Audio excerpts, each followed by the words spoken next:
हर हर महादेव. आजचा आपला प्रवास आहे उत्तर प्रदेशमध्ये प्रयागराज. प्रयागराजला जायचं कारण एकच आहे की कुंभमेळा जो 144 वर्षातून येतो. पण कुंभमेळ्याला जाण्यासाठी आपल्याला ट्रेनची तिकीट अवेलेबल नव्हती. त्यामुळे आपल्याला डॉल्फिन ट्रॅव्हल्समधून AC स्लीपर बसचं तिकीट काढावं लागलं. 26 तासाचा प्रवास होता. बस पण खूप सुंदर होती बघायला आणि आतमधून पण. आणि प्रवास पूर्ण झोपूनच करायचा होता, त्यामुळे काही आपल्याला जास्त शूट करता आलं नाही ट्रॅव्हल्सचं जाताना. मग आपल्याला जेवढं करता येईल तेवढं केलं, कारण की आम्ही अख्खा दिवस रात्र झोपूनच काढली. फक्त जेवायला, नाश्त्याला आणि वॉशरूमसाठी बस जिथं थांबली तेवढ्या वेळच आम्ही उतरलो. समृद्धी महामार्गावरतून जेव्हा आम्ही गेलो तेव्हा फॅसिलिटी काहीच नाही आहे समृद्धी महामार्गावर. जिथं पेट्रोल पंप भेटेल तिथंच नाश्ता करा, फ्रेश व्हा, वॉशरूमला जा, कारण की मध्ये कुठं भेटणार नाही, डायरेक्ट नागपूर. मग आम्ही सकाळी उठलो, पूर्वांचल धाब्यावरती बस थांबलेली जेवणासाठी. फ्रेश झालो, मस्त पोटभर जेवलो. तिथं थाळी होती 120 रुपये, अनलिमिटेड, जेवढं पाहिजे तेवढं खा. ही सुविधा चांगली आहे.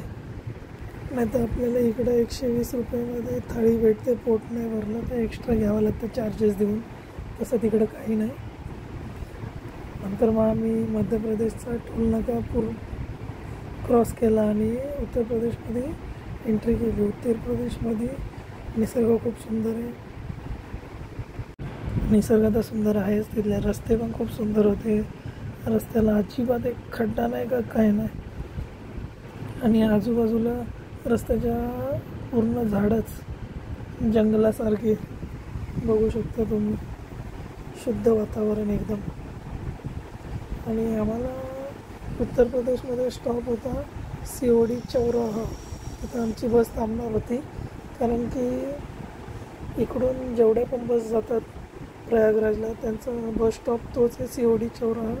तिथं आमची बस थांबली. तिथून मग आम्हाला रिक्षा करून जायचं होतं. इलेक्ट्रिकल रिक्षा तिथं खूप अवेलेबल आहेत. त्रिवेणी संगमपर्यंत 10 किलोमीटरचा प्रवास होता. 9 किलोमीटर रिक्षाने, 1 किलोमीटर पुढे चालत जावं लागतं.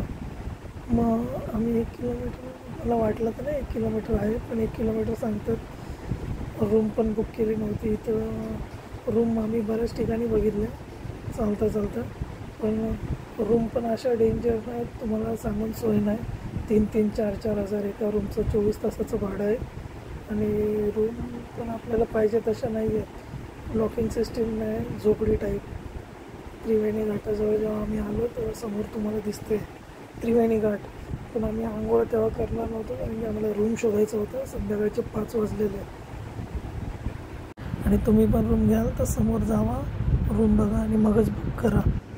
नाहीतर मग तुमच्या सामानांची जबाबदारी तुम्हाला. बसमध्ये आम्हाला 3 पार्टनर भेटले, त्यांच्यासोबत आम्ही रूम शोधला. रूम आम्हाला मस्त भेटली. पर पर्सन 1000 रुपये 24 तास. आता बाकीची व्हिडिओ आपण उद्या काढू, कारण की आता आम्ही कुठं फिरायला तर जाणार नाही. रूम पण भेटलेली आहे. बाकीचा ब्लॉग उद्या शूट करू. सकाळी आम्ही 5-5:30ला निघू. हर हर महादेव. उद्या भेटू. चला.